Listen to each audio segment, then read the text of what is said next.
So moved. That was Thank you, Ann. Ann. And could I have a second? I seconded. Anita? Thank you, Anita. All right, any discussion? All right, all those in favor of approving tonight's agenda, please say aye. Aye. Aye. Aye. Any opposed? Any abstentions? Okay, so moved. Tonight's agenda has been approved. Moving forward to approving last month's meeting minutes from February 1st. Did people have a chance to look at the minutes from the last meeting? Would anybody like to make a motion to approve the minutes from the last meeting? I'll motion to approve. Bart? Thank you, Bart. Can I have a second?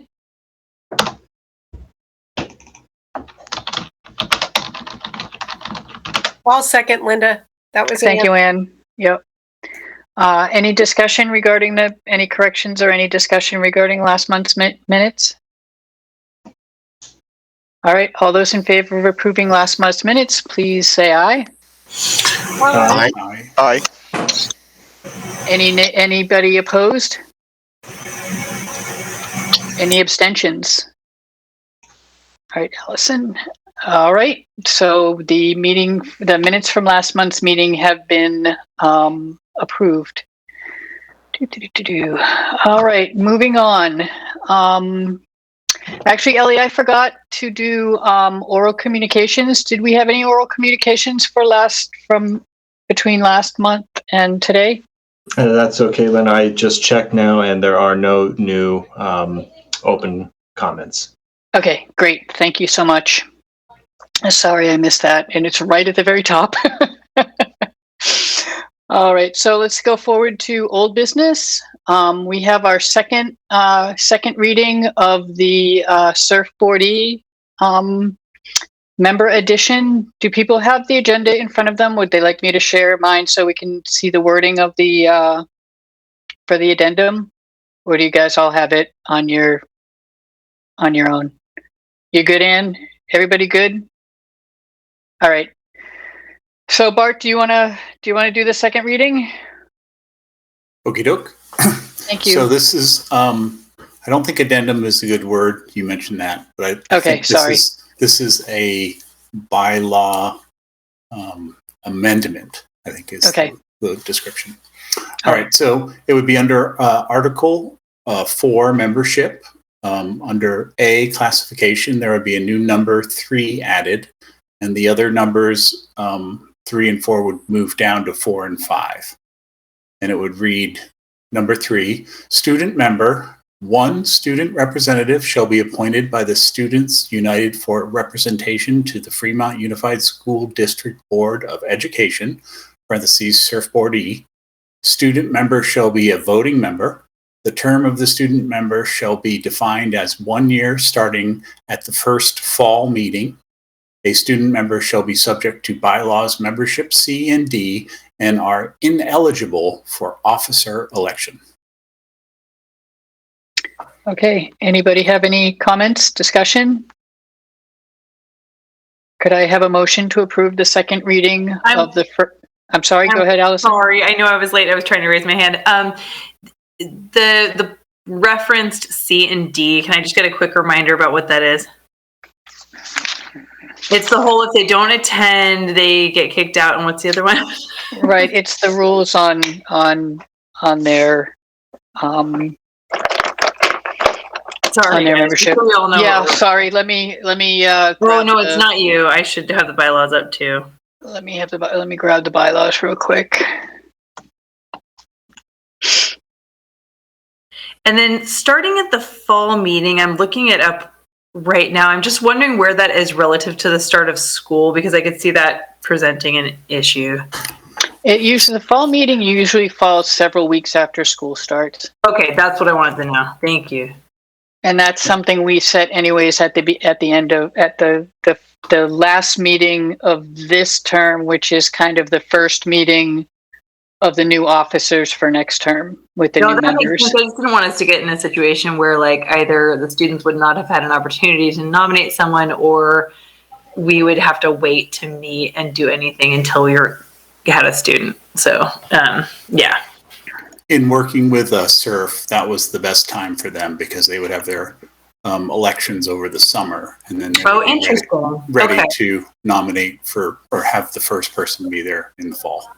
So, Allison, was the issue with the bylaws on C and D within Article 4 is C it has to do with submitting a resignation, and D is the process for removal of a Yeah. committee member. Excellent. Thank you. Thank you.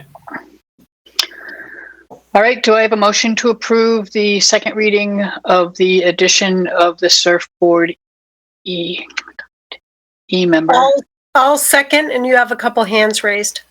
Did I have a first? Thought you did. Oh. Maybe not. I'll move.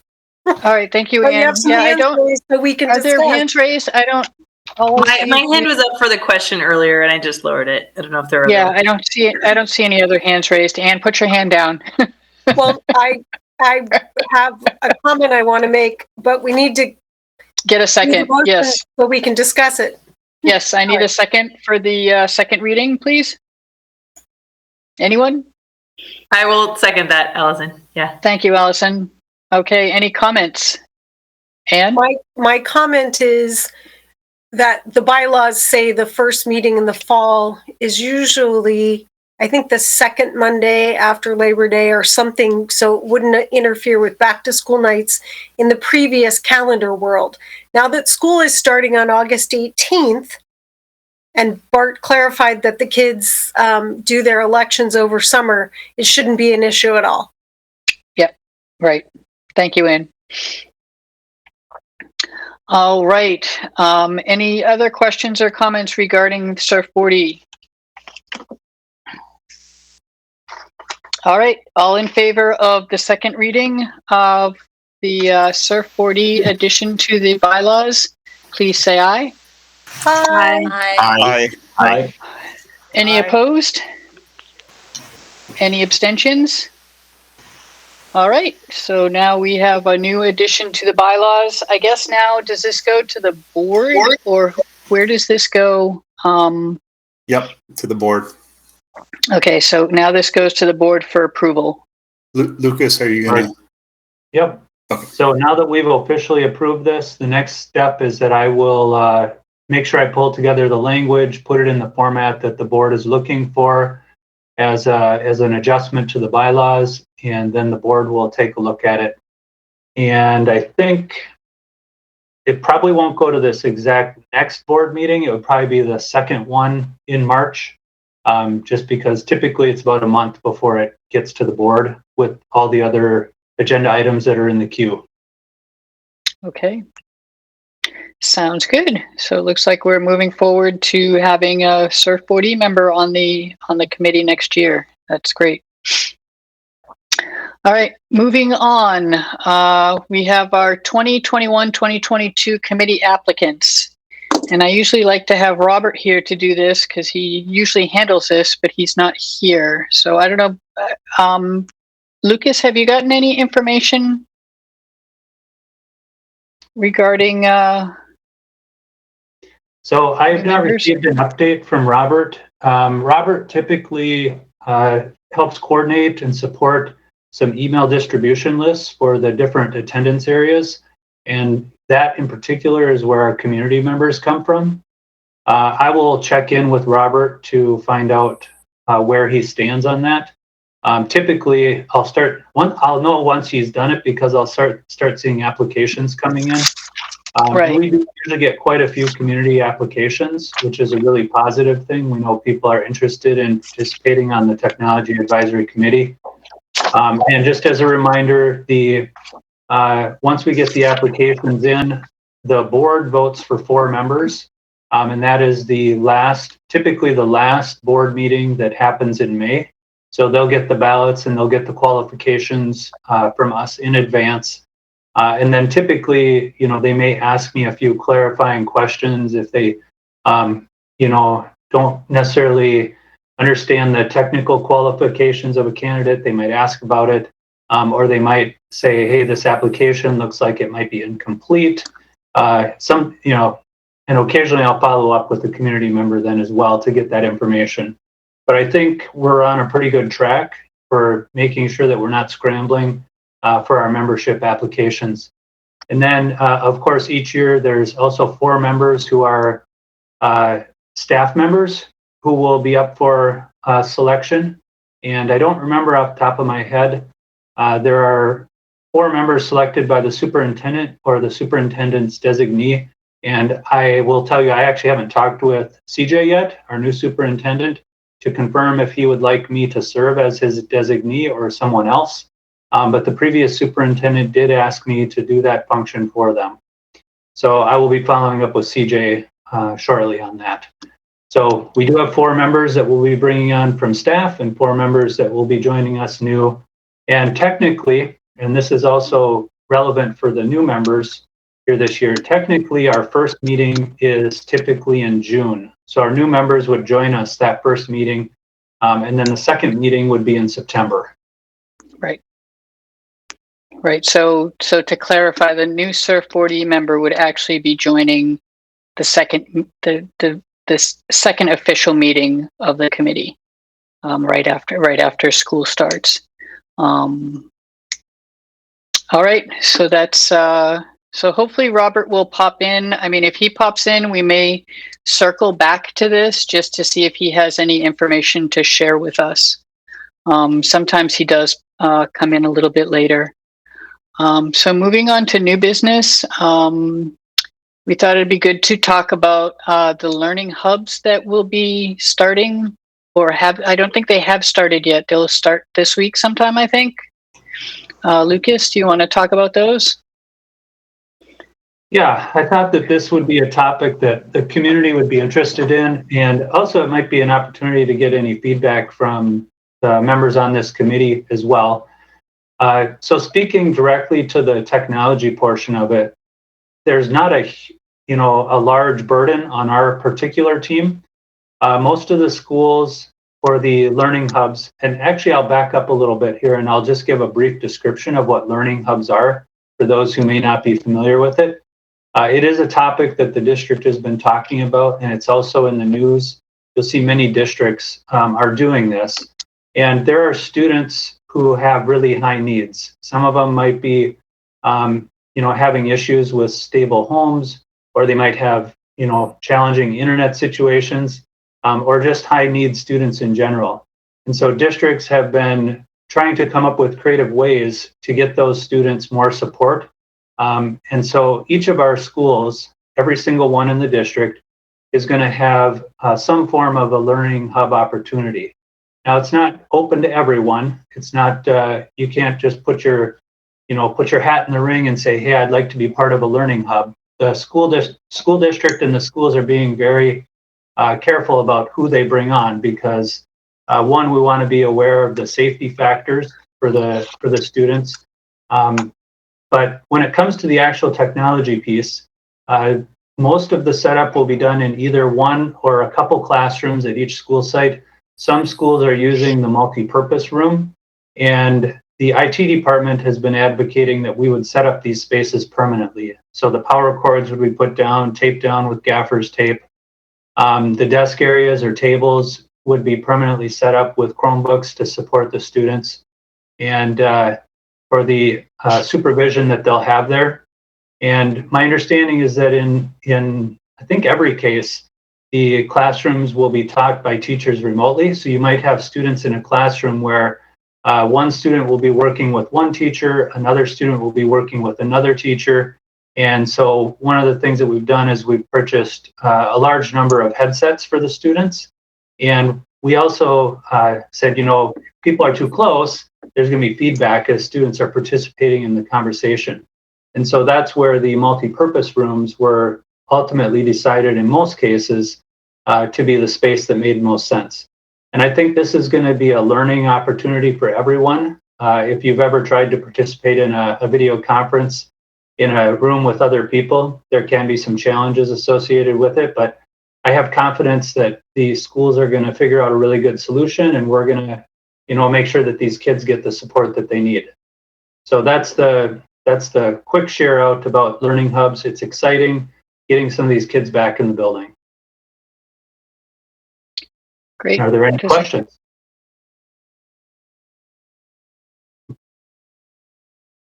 Go ahead, Michelle. Yeah, thank you, Lucas, for your side of it, the IT side of it. Having been in Learning Hub Zoom meetings now for the past 4 days, there's the multi-purpose rooms are working well for IT, but they're not working well for the child nutrition. So I think the only thing viable at this point that we could actually put our hat on is that, yes, people are being invited. My understanding is there are surveys going out to parents, and from that they will call how many people the parents would like to see their kids return back to school, and then are they matching up with the list that they have of children that are have deficient attendance because of accessibility or connectivity issues. So everything is kind of a moving target, and before you start putting down gaffer's tape, so that you don't have to pull it up and redo it again, I would really wait until we get some final decision on that. Otherwise, you just got IT will be spinning their wheels. I appreciate that comment, Michelle. I think, it's going to, as you said, it's going to be a learning process for everyone. It wouldn't surprise me if the IT department has to, set things up, and then we discover that something might not be working. We'll just pivot. And if we have to set up a smaller number of students in a classroom or however it works, I think we'll just have to adapt as things are. And I was aware that the food and nutrition, that space in some cases was also going to be used for that. And we knew that could be a potential challenge. But thank you for mentioning that. All right. Any other questions or comments? All good.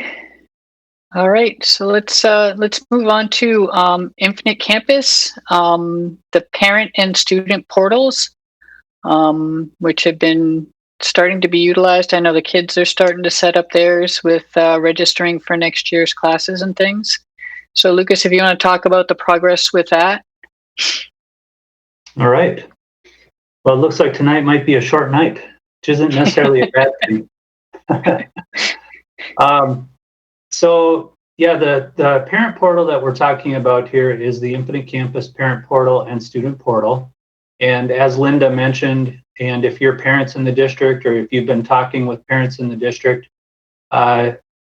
recently they received an email communication to set up their portal.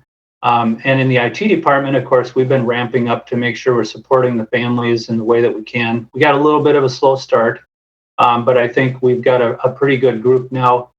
When we're trying to support, I think it was 64,000 parents is what it turns out to be in total, with a team of 2 people in student support services, a small group on our help desk, and then also the school sites have been answering questions as they've been able to. So we've been learning as we've been going, and I want to thank everyone, especially the parents who are listening, for your patience as we've been trying to respond to these help desk tickets as quickly as possible.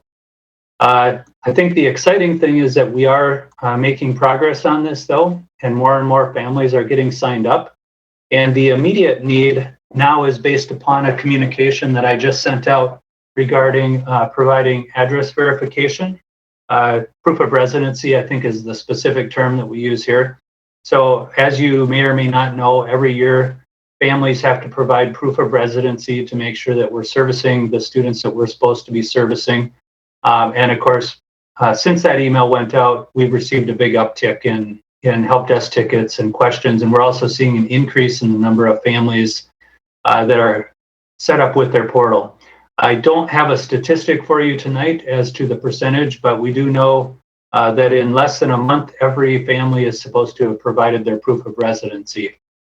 So good progress there. And I think too, the more we start adding to the parent portal, parents are going to be more interested in using it.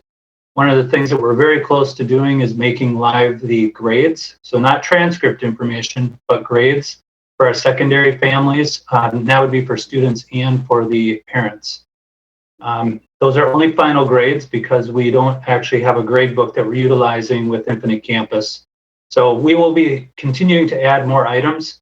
One other little side note, just for those who are listening tonight, one of the challenges that we have ahead of us, and we were talking about it a little bit before the meeting started tonight, was the state assessments.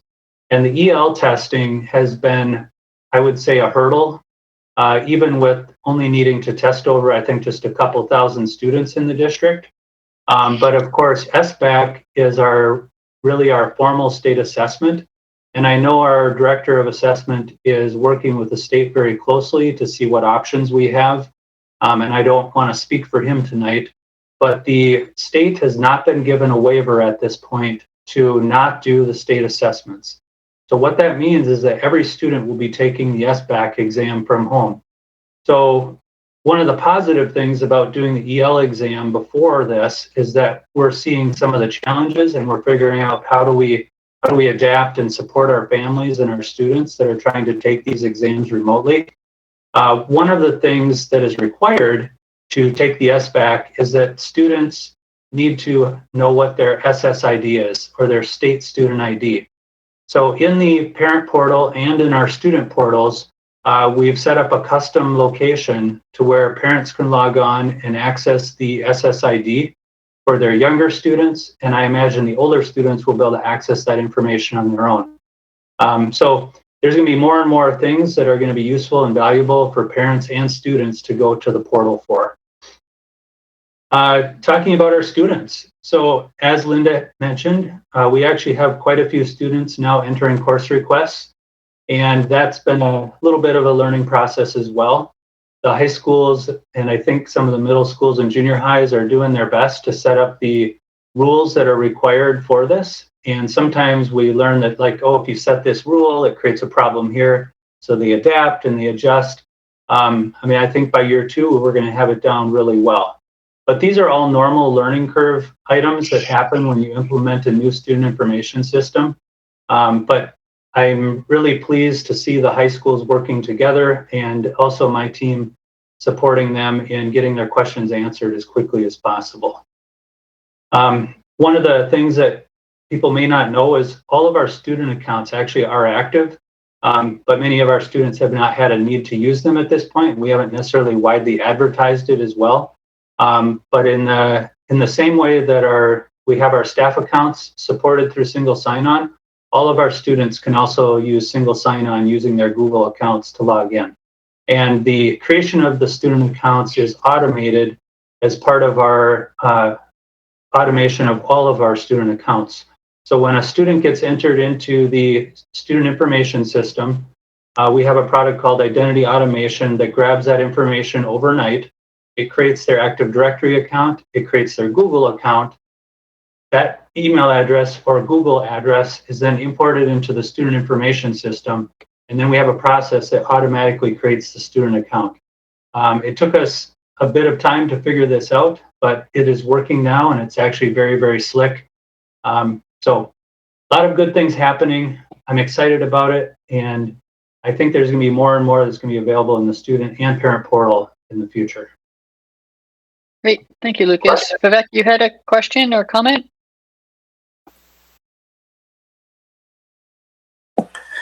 I just wanted to hear more about the testing challenges that Mr. Bogle just talked about.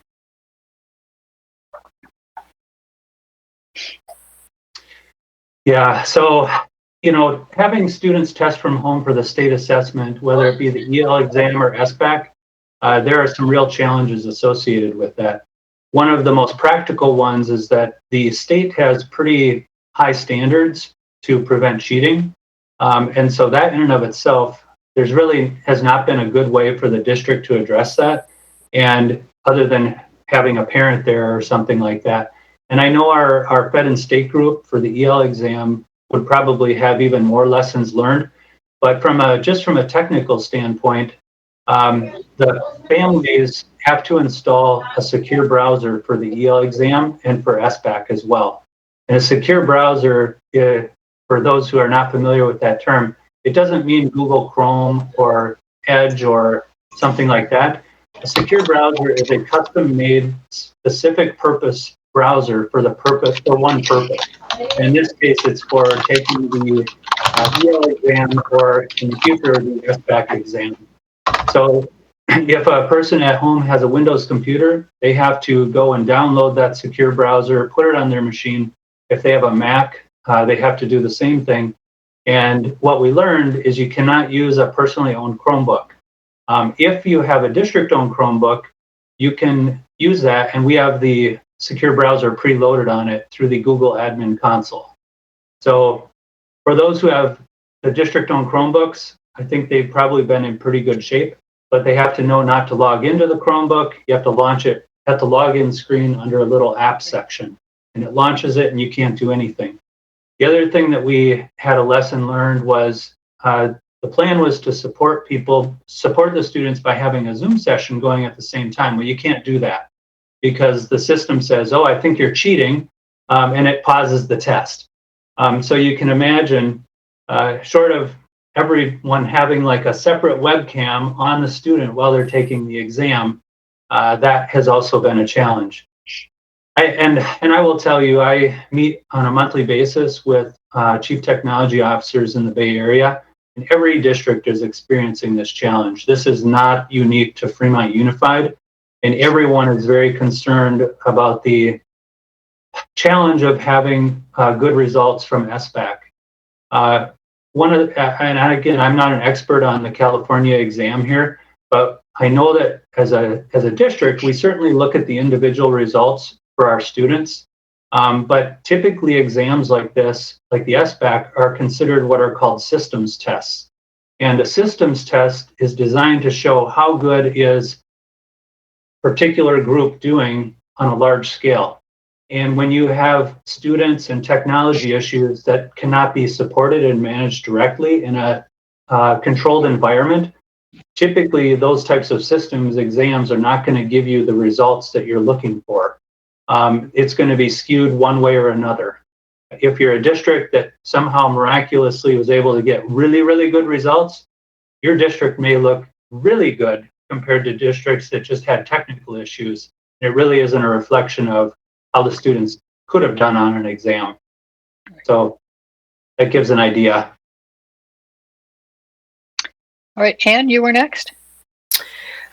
Lucas, one sort of backwards positive of this whole portal thing is that the classified office staff people are really working together using shared documents through Google to support each other, whether we need pictures of how to do it, which is me, or words like others, and we're sharing and supporting each other. That's been a great positive.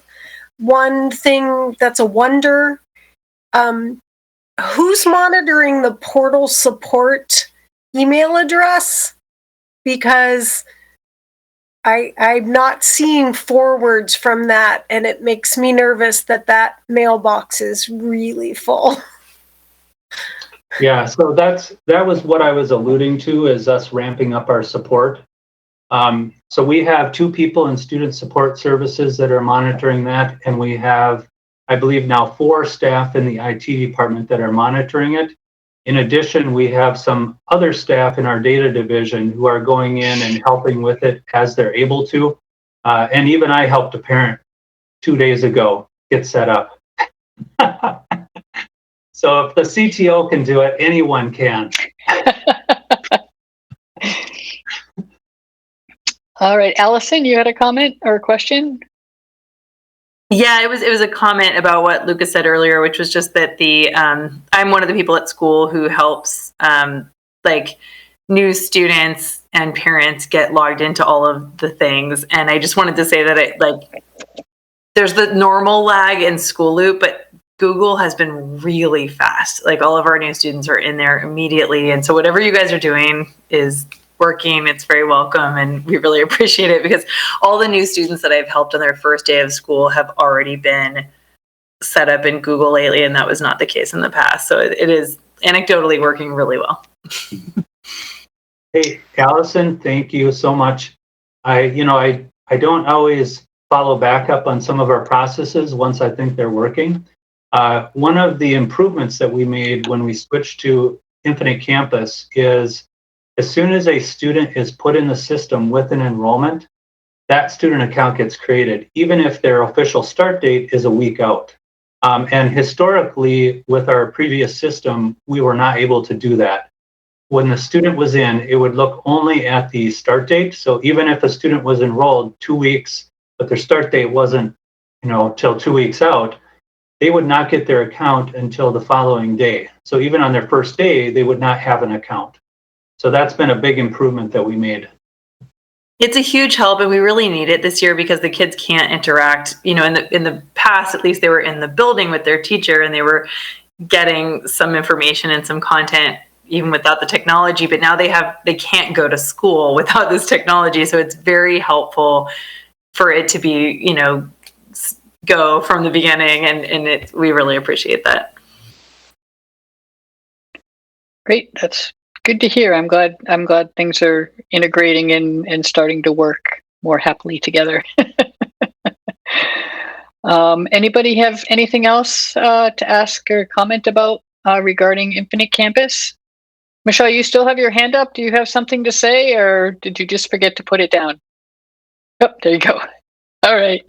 All right. If nobody has anything else, we'll go on to Lucas for his CTO update.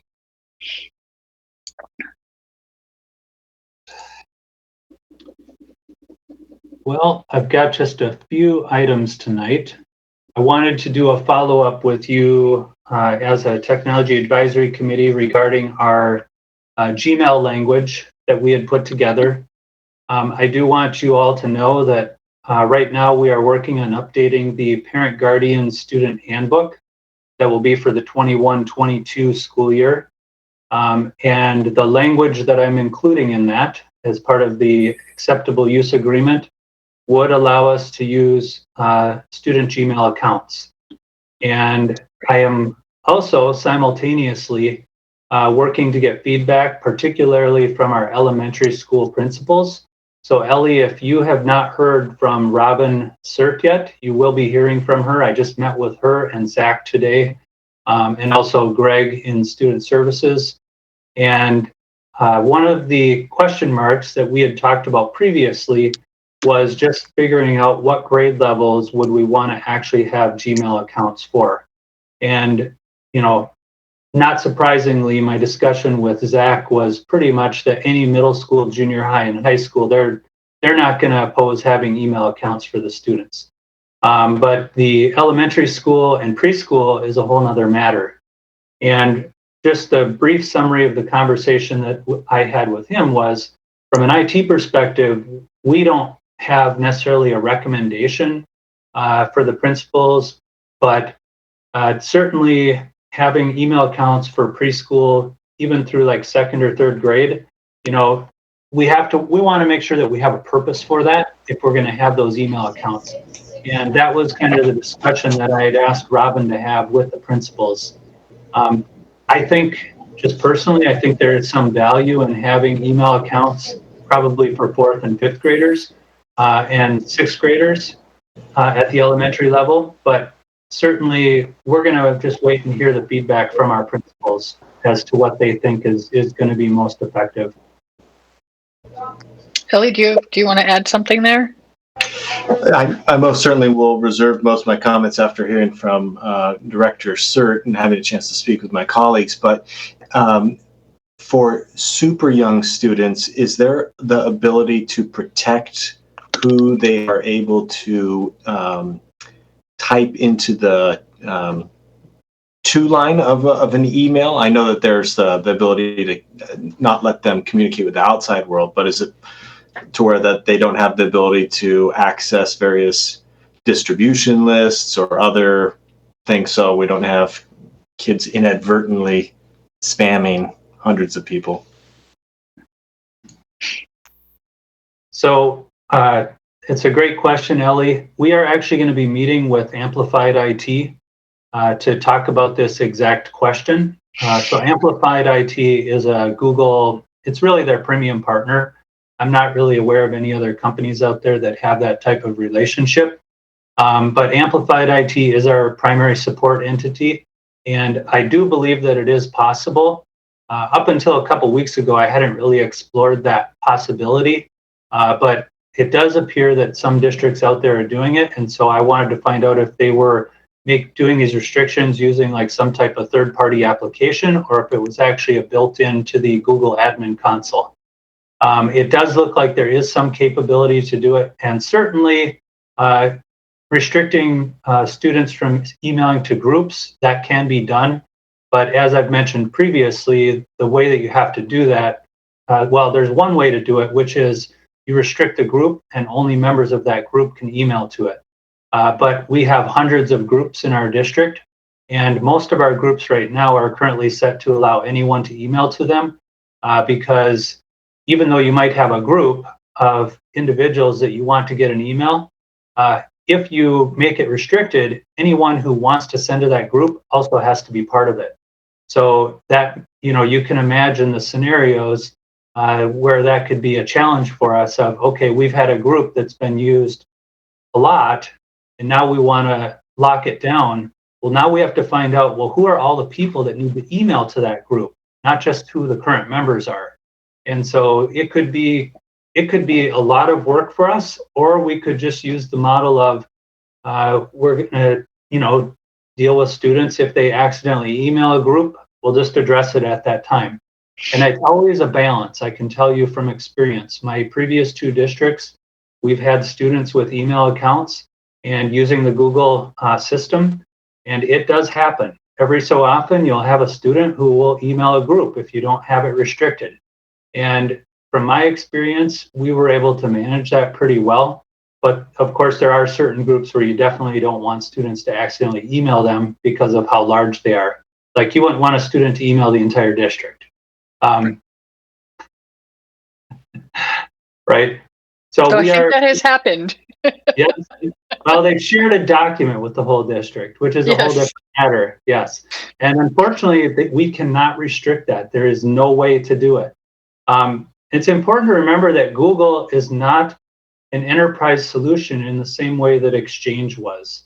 Exchange had some pretty amazing capabilities in terms of enterprise management. Google was designed as a system for open sharing, and it is reflected in a student in 3rd grade sharing a document to the entire district. They were just very proud of their work. Bart, did you have something? I'm sorry, Ellie, go ahead. No, I appreciate the response, and I also agree that in addition to exploring ideas of how to close things down, just establishing what our expectations are and broadcasting those and teaching those to the students is equally powerful. Right. Bart, did you have something to add? Yeah, I was just going to quickly chime in. I think that the discussion of the students' email accounts at the lower grade levels would be good to keep in mind that we're saying that the parents are in charge of those emails and the kids pick them up after 13 or however we want to divide that grade line. So I would still promote having a student email, but that whether they're accessing that email or not really has to do with how the parent is connected, sitting there with them, those pieces there, because I feel that if we actually have a delivery point for each of our students, then the piles of emails that go to any number of other spots for bright arrows and communication, at least we provide another avenue to get out to our parents effectively, to any student under 13. But it sounds like you guys are moving this along. I just wanted to toss that out. All right. Any other questions or comments? All right. Moving forward, Lucas. Right. So I will also add speaking of the student emails, one of the added benefits of doing that is because we have the student email auto-populating in our student information system, the student information system itself also has a tool called Campus Messenger. So if we ever needed to push out emails to all of our students to their Gmail accounts, we can do that within the Infinite Campus system itself. And we can even choose to publish that to an inbox within their student portal. So it gives us really added capabilities for communicating with our students. Obviously, we could use the Gmail system itself to email our students, but again, it's one more tool. And one of the benefits of the Infinite Campus Messenger, that's what I've been working with and learning. And the first message that I sent out didn't have a lot of graphics in it to have parents sign up for the parent portal account because I hadn't learned how to insert graphics into it yet. So now I've become a little bit more proficient with it, and I plan to make sure that others know how to use it as well. But the power of that system is because it's integrated in a system that's, houses our database too. We can actually insert fields that will pull from the database as part of it. So when we sent out that original communication to the parents, we were able to insert an auto activation link for our families. And if they did not use it before it expired, we gave them a second set of instructions that allowed them to use the activation key at any time to create their account. And obviously, that's just touching the iceberg. Really, almost any field that's in the database, you could insert that in there if you wanted that type of information sent out as part of a communication. So a lot of added power short of just using Google to send communications or even Bright Arrow. Bright Arrow, we could not have used an auto activation link. It would have been impossible to do that. And so I think it's just an additional added, really powerful tool at our arsenal for dealing with things that might be very unique. Great. All right. And talked about testing already, talked about headsets, and trying to think if there was anything else I wanted to share tonight. I don't think so. So that was the teacher laptops went out and those are being distributed. I guess I could share a quick update on the teacher laptops. Not all the teacher laptops have been distributed yet, but I can tell you that they are getting distributed. And I've actually been receiving emails directly from teachers telling me how happy they are. So that's pretty unusual. But I don't blame them. I will tell you that I used one of the teacher laptops for 2 weeks. As you know, normally I just use as my second laptop. I have a personally owned Microsoft Surface. But for 2 weeks, I used one of our test units that we had, and everything about it, like I could do everything as part of my job using that laptop. I mean, it's a really, really good laptop. The feedback that I gave to our IT leads was the only thing that I saw is the display was not quite as bright as I would have liked. But I mean, honestly, for the price point, is a phenomenal computer. It's gonna have a long, good life ahead of it. I just really can't believe that we got that laptop for that price. So it's a really, really positive thing, and the teachers who are using them have given us super good feedback. And I check in with our IT leads pretty much weekly, and the feedback that they've given, that they've been told, has also been super positive. Great. That's awesome. Any other questions or anything for Lucas? Go ahead, Michelle. Yes, with regards to laptops, I know we put it as an agenda item. It's just if you've got any the laptops, the old ones, when they start coming back, because I know it's not an immediate exchange. We sure would like to kind of pass it down to our SEIU members who are in trucks and also at schools that they don't have any computer that they can call their own. They've got to go, into a nurse's office or something like that to get it. So just to keep those in mind that we do need to, and I don't know how CSEA is doing, but I know SEIU, we're like the last ones that I think our latest one, our newest computer is probably an XT. So. Anne, did you want to make a comment? Yes, thank you, Michelle, for the reminder on that.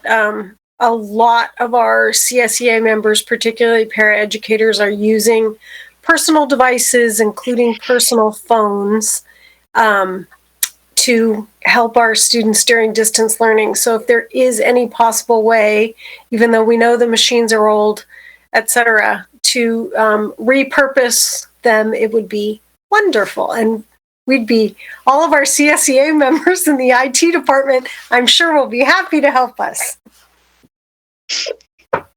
Yeah, I appreciate the comment, Michelle and Anne. I'm really hoping that we don't have to give you guys these old laptops, to be really frank with you. These machines are now, 7.5 years old. But I will tell you that we have not been able to collect all of the laptops from the teachers. So when they've been getting their new machine, sometimes the teachers will turn them in. They say, yep, I have everything off of it. And in other cases, no. But we are going to evaluate those devices and see which of them we can salvage. But my recommendation is that if at all humanly possible, we do not put those back out in circulation unless there's really some unusual circumstance where they're in good condition. My hope and my goal is that we're going to actually get some new laptops for you guys as teams, because to say that we're going to use 7.5-year-old laptops and 10-year-old computers, I know it's hard to believe. If there are parents who are listening, there are labs in this district that are 12 plus years old, and that's just not what our education should be about for our students. It's just sad. So, and you guys need machines that are going to actually work for you. And from an IT department's perspective, my goal, and I've said this before, is to have a replacement cycle for our devices, but that requires consistent funding to do that. And even my predecessor had proposed multiple times that we get on a replacement cycle. So this is not a new thing. It's not a brand new concept. Every company, every school district out there is aware of it, and it's what I'm pushing for. Okay, thank you, Lucas. Allison, did you have something to add? I did, kind of along those lines. I am super appreciative of the new laptop, and a lot of my colleagues are as well. But there are teachers who, because of the old ones were so old and dysfunctional, did in the interim purchase their own because they had to deal with distance learning and they don't need the district one. And so to add to these comments that have just been made, if a teacher wants to relinquish the new one to a CSEA member, for example, all of our library media technicians are CSEA. They have to do inventory. We put a desktop computer on a cart with a really, really long extension cord and push it up and down the aisles of the library. Things like that are happening all over campus, and SEIU and the rest of the CSEA folks are in the same boat. So if a teacher would want to relinquish the new one to a deserving member of one of the other units, could that be a possibility because they already purchased their own, whatever that they use? Okay, thanks, Allison. Vivek, did you have something to add or? Yeah, I was going to say what Lucas already said is, a 7.5-year-old laptop can be more of a support nightmare and a burden that creates constant problems. So I know we'll have still more CARES dollars available. So let's see. Let's get the needs and then try to bring that up as something to try and fund, so we actually meet the needs of the staff here. Great, thank you. Yeah, Anybody? I appreciate that comment, and I am gonna bring up one other thing. This was something that I did intend to talk about as part of the CTO update. For those who know, the district does have quite a few Chromebooks. Currently, we have 25,000, but those devices, there does come a point where those devices no longer receive updates. And this coming year, we know we're going to have a large percentage of those that will be problematic. This is something that I've been pulling the information, and we're going to be sharing it with cabinet and with the superintendent. So some schools we know will probably be affected more than others. But once these devices typically reach about a 5-year mark, which is a long time for a Chromebook, then Google stops providing updates. And districts have requested that an extension be made, but this extension to September is actually already an extension. And Google has contracts with the hardware vendors out there that says, yes, we will have an agreement with you that we will support the hardware through this point, meaning that means that we could get parts for it and do the things that we need to keep those devices going. But Google has said they will not extend it beyond this point. And honestly, even a 5-year-old Chromebook is almost useless. Typically for those who are out there, most districts don't buy a Chromebook with hardware that's comparable to a high-end laptop, even though they do exist. So the type of Chromebooks that our district purchases are typically, I think the last price that I saw was $205. And that's a super, super good discounted price through Dell that we get because of the quantity that we purchase. And so we are very careful to get Chromebooks that are going to, last, but also meet the requirements that we're going to have in the short term. But we do have to replace them as we go. And we know that that's going to be another big budget item for us. Allison? Yeah, sorry, I just wanted to say an issue in the past, and it not so much under Lucas's administration, but we have to purchase devices from the approved list of devices on the district website. And in the past, we have seen those auto update expiration dates coming and tried to purchase a newer Chromebook and been rejected by the district saying it's not on our list. You can't purchase that yet. And we're going like, yeah, but we don't have a refresh cycle. We need to purchase the newest thing that's available and been refused. So I think part of trying to keep ahead of that is allowing staff to purchase the newest version of whatever it is that we have, even if it's not listed on the website. Just pointing that out because it's been an issue in the past. Yeah, I appreciate that, Allison. And I do recognize that we haven't necessarily always kept our standard document current. And we really do need to be looking almost pretty much on an annual basis. And historically, it wasn't always this way, but most vendors will come out with a new product line really every year that is the new version of whatever it might be, so to speak. One of the things, and this is why I'm so happy about this teacher laptop that I call it a teacher laptop, but I think as much as we can standardize in the district, that's going to help our IT department, do better support, and also we'll be able to keep parts on hand for those devices.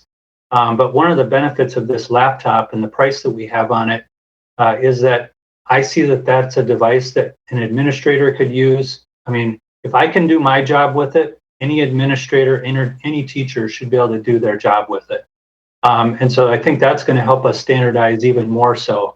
And I would like to do that with our other systems as well, but we may find that there are certain situations where it doesn't make sense, and we'll just have to adapt. But I do recognize that one of the questions that comes up on a regular basis is, well, why can't I just buy this computer from Amazon, for example? And there are reasons for that. As a district, if we don't standardize our IT department, which already has challenges keeping ahead of, updating systems and fixing systems, if we don't have some type of standardization, we'll just be in a world of hurt. So sometimes people will find a computer that's on Amazon. It might be refurbished. It might be other things, and typically we'll look into it a little bit, and but usually that's what we discover. And we also have purchasing processes that we have to follow too. So the more we go outside of the channels that the purchasing department wants us to follow, the more work it is for us and for them. I totally understand. I'm just talking about like when I want the same model that you have on the website, but the newer version, and I've been declined, and I had to go through a major process at the district to try to get an exception made for us. It happens a lot. So that's it. Thank you. Stephanie, did you have a comment? Yeah, I just wanted to go back to the idea of some teachers, some FUTA members who might not need the new teacher laptop and being able to give it to someone else who would. Personally, for me, that would be me. I would be happy to give mine up to a CSEA or SIU member. Because I actually gave even before distance learning, my Dell was completely useless to me, so I ended up buying my own MacBook and bringing that to school every day to use, and now that's what I use, and so I'm perfectly happy using my personal computer. I prefer Mac OS anyway, so I'm perfectly fine to give mine away to someone else who actually needs it, and I know other teachers in the district who would be happy to do that too, who have already gotten everything set up on their own, and it seems like kind of a waste for me to just bring it home and not really use it when someone else could. So I definitely agree with that, and hopefully there is some sort of way for us to streamline that or something. My school secretary has been very good about trying to get all the teachers to sign up to get their new laptops, but there are some that haven't yet, and I'm pretty sure it's because we all don't really need it. So if there's some way to get that started, I think that would be great. And the other issue that I was thinking about is substitutes, and how when they come and sub for us in our classes, they're not able to use, unless I leave my laptop there for them to use, they don't have a laptop to use when they're subbing. And sometimes it's hard because, maybe we have things for them to project from a computer or something like that. So for them to be able to have maybe on the school site a certain set of these new teacher laptops that they could use and sign into would be really helpful, I think. Yeah, thank you for the feedback there. And I have heard that there are some teachers who have said, no, I don't need it right now. Obviously, from a systems perspective, our goal is to make sure that we have a computer for every single teacher. And one of the things, of course, that bothers me is that teachers did have to go and buy computers. I just can't tell you my frustration with that, because obviously as an organization, we should be providing you guys the essential tools that you need to do the instruction.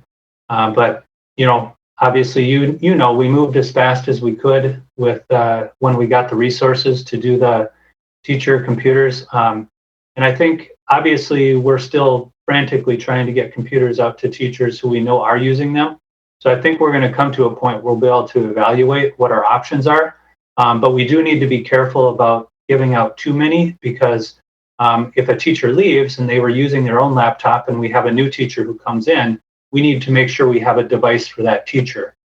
So there may be instances where we could allocate some devices, perhaps even on a temporary basis. But again, it's a management thing. And obviously my goal is to have a permanent solution in place where the staff who need laptops or who need a desktop computer that's newer, they're going to get them, rather than us trying to come up with a triaged solution. But I do appreciate you guys' generosity, especially right now with the need that's out there. Because I know when you guys are saying you don't need a laptop, that means we can get one to someone else quicker. So thank you. Vivek, did you have something? I saw your hand was up, and are you good? Yeah, I mean, there was actually also a question from Gautam on the chat, was when you have people using their personal devices, is there any security concern here at all? Yeah, so typically when we're on site, if someone were to bring in their personal device, we would put them on a separate guest network so that they're on a separate VLAN. And that's obviously working from home is a whole different matter though, because we don't really have those concerns. So again, I didn't get into that necessarily, but one of the things that's important to remember is when our staff are on site, for them to be connected to our staff wireless network or wired to our internal network, we need to make sure that they are using a device that we have our security software on and are getting updates. And that we know that there isn't going to be malware on that machine or something unexpected. So yeah, that's another reason why a teacher would need to have a laptop when they're back in the building. Yeah, I mean, at our work, this is an absolute no-no, right? Bringing in, but then we have visitors that come in and they are not just access, but policy enforcements that we do in terms of what other email and things they can access and the type of data transmitted. So I'm sure that having a standardized setup is great. However, it's easier said than done. So let's try to do as much as we can without compromising what you've already planned for. Right. Yeah. Definitely when folks are back in the building, they're going to have to use a district-owned device to access the resources on our network. So that precludes giving up their laptops then today, right? Yeah. On a temporary basis, we can do that. Sounds good. Thanks. Gautam? Gautam, you have your hand up. Do you have something to say?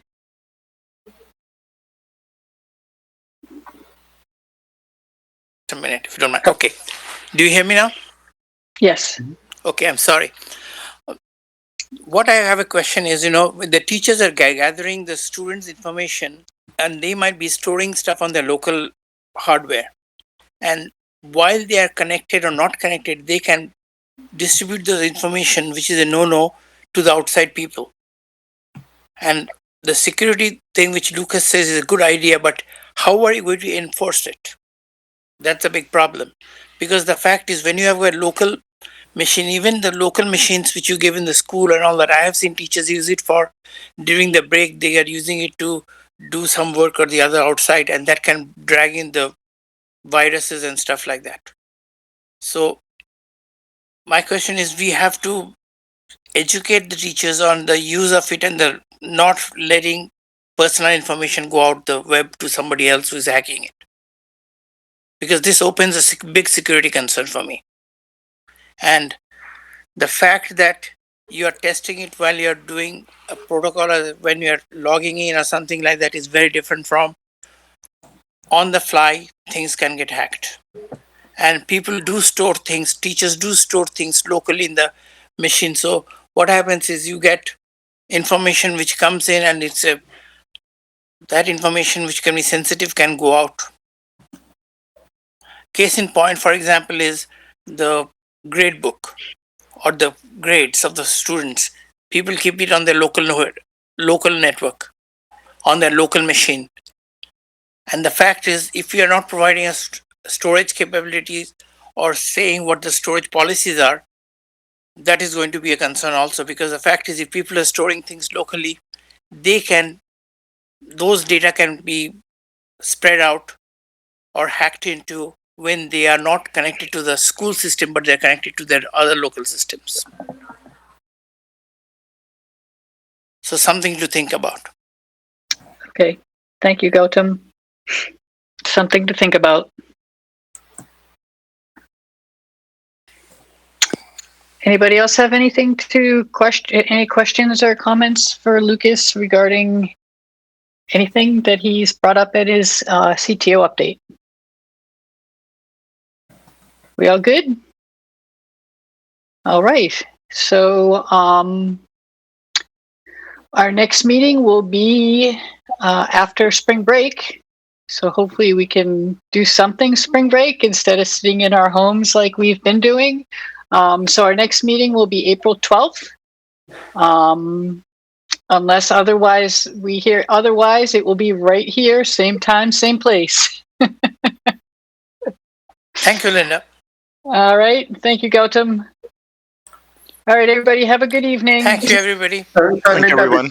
I mean, there's a future agenda item on the list. So how do they bump up to being part of the agenda?